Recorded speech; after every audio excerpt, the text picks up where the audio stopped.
structure for, except for, and besides.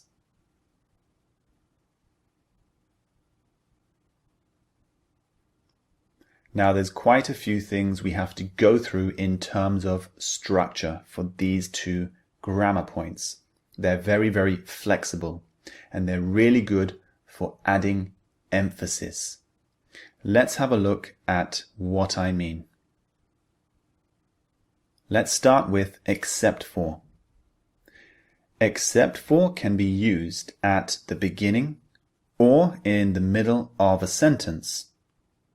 The part at the end carries the emphasis of the sentence.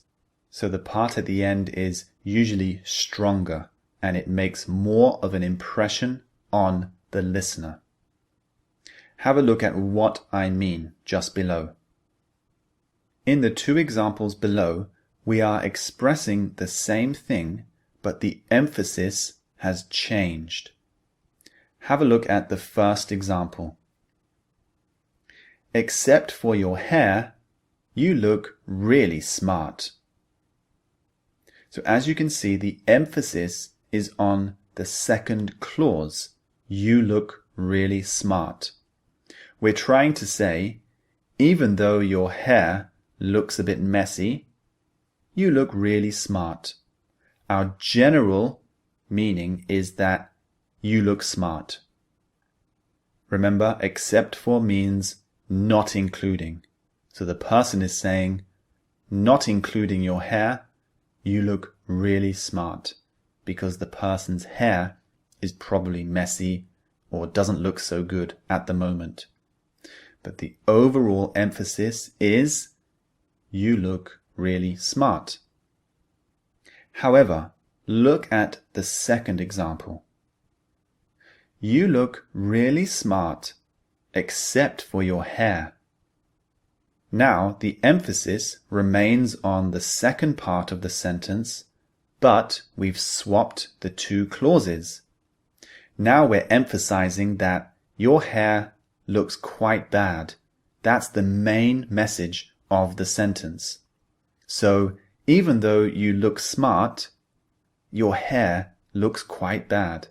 That's what the person is trying to convey. So the second part of the sentence carries the most weight.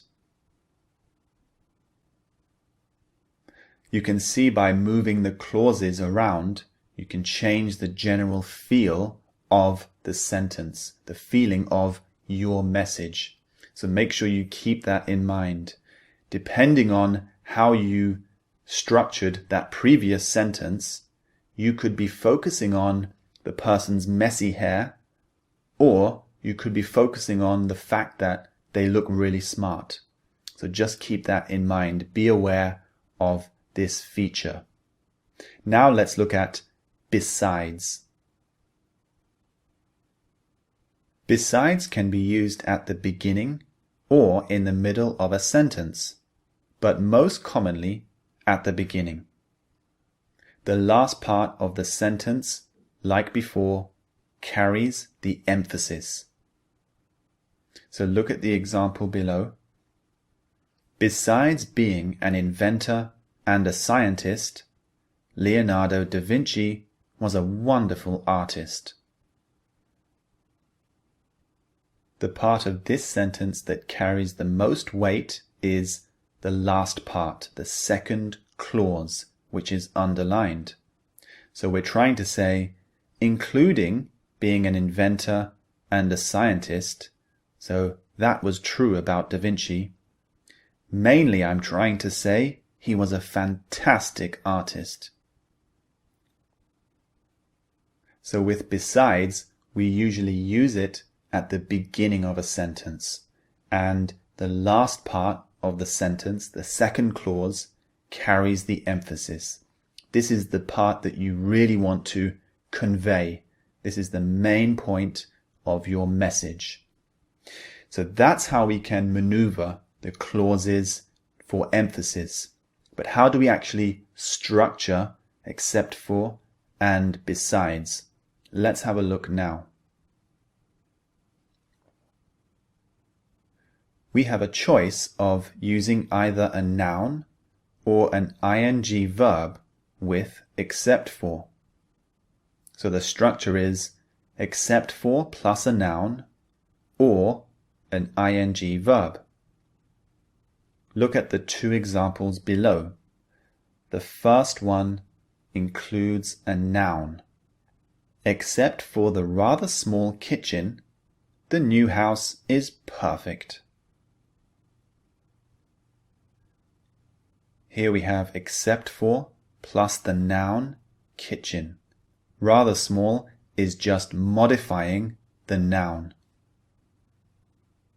So this speaker is trying to say the house is all perfect, not including the small kitchen. And remember, the emphasis is on the second part of the sentence. The new house is perfect. So this speaker's main message is the house is fantastic. It's perfect. Now look at the second example. This includes an ing verb. Except for walking to work, I don't do much exercise. Here we have except for plus the ing verb, walking. And again notice the second part of the sentence carries the emphasis.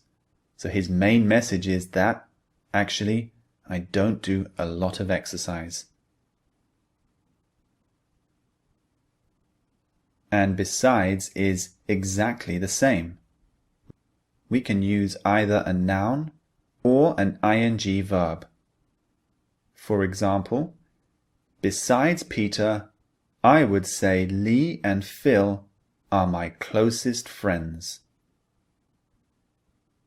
This person is saying, I know Peter is a very close friend, so including him, Lee and Phil are my close friends.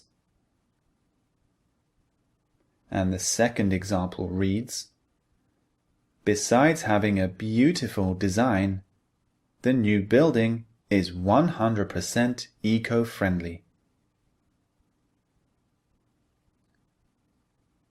So here we have besides plus the ing verb having. There you go, quite a few things for you to remember in terms of structure. If it's a bit confusing, don't worry. Move on to the next lecture, the things to note, and then the listening and speaking practice exercises will make everything much clearer for you. So listen and repeat after me. Download the MP3s, listen as much as you can, and this will help you to master these grammar points. See you in the next lecture.